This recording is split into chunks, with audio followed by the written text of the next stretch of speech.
Have you ever been driving through your neighborhood or maybe an old country road and you see one of these drills sitting around, maybe a guy carrying a locator box like this, and wondering, what are these guys doing? Well, this is called horizontal directional drilling, or boring. And believe it or not, it takes quite a bit of math to do this. If you'd like to learn about it, stick around for a minute.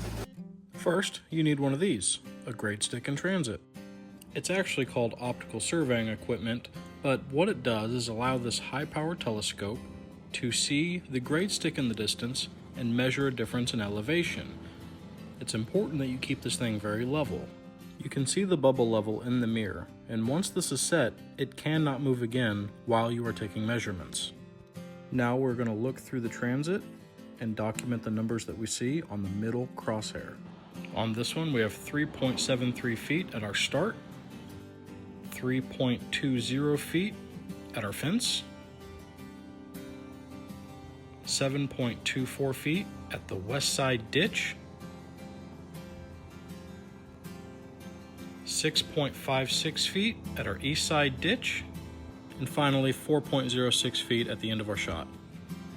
Now we're going to take measurements of our entire shot, starting at where our head goes in to the fence, to the ditch line on the west, to the ditch line on the east, and where we plan to end. Now that we have our numbers wrote down, we're going to add the depth cover that we would like. So at the fence, we got that 3.20, but I want to be 5 foot deeper than that. Same for the ditch on the west, the ditch on the east, and at the end of our shot, I'd like to be 4 foot deep. Now that we've added them together, we have our total loss and rise. Now I'm going to subtract our first loss from our starting position, and that's going to become 4.47. Now let's take our ditch depth minus our fence depth, subtract them for 4.04. Now we're going to move on to our next shot, which is between the two ditches, and we'll take the total on one side, 12.24, minus the ditch elevation on the other, for a total of 0.68 feet that we need to gain in the next 36 feet of our shot. And we're going to jot that down at the top along with the rest of our numbers.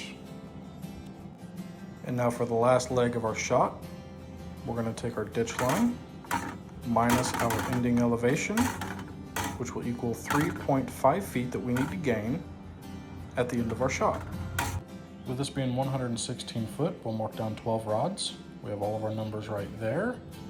We can bend 10% max pitch per rod in 10-foot rods.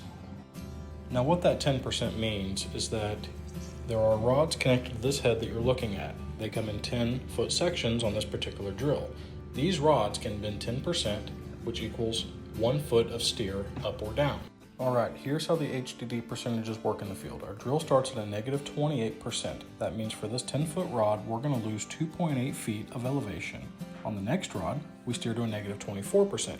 So now we lose another 2.4 feet.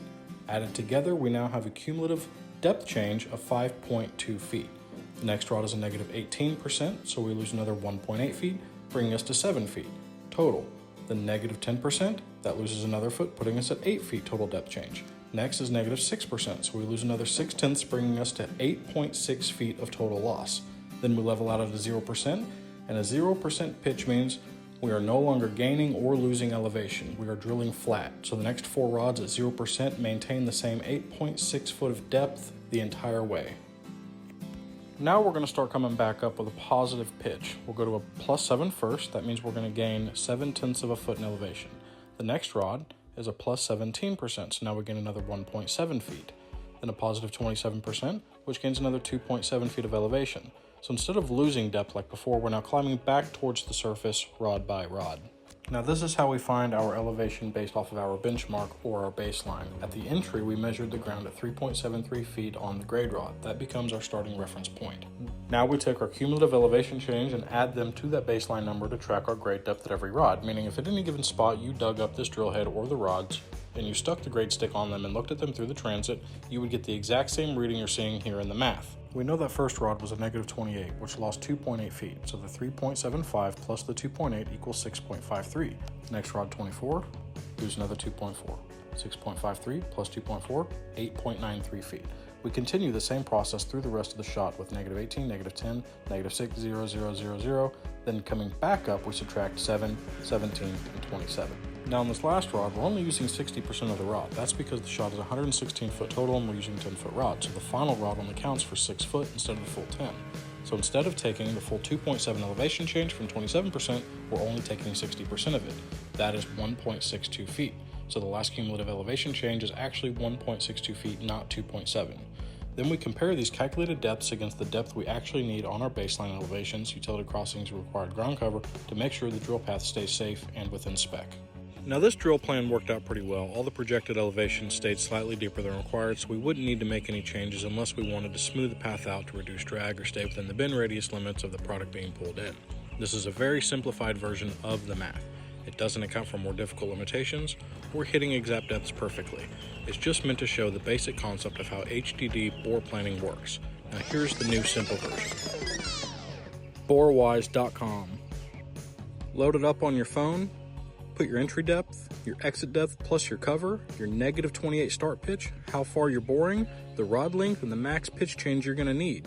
Put your fence in there, how much cover you're going to need on this thing, 5 foot, what station it's at, do the same thing with the ditch to the west, put its elevation, how much cover you want, and its station, do the same thing with ditch to the east, elevation, how much cover you want, what station it's at, scroll down, hit calculate, you'll have a plan in 1 or 2 seconds. It is that simple to use. Right now, it is free.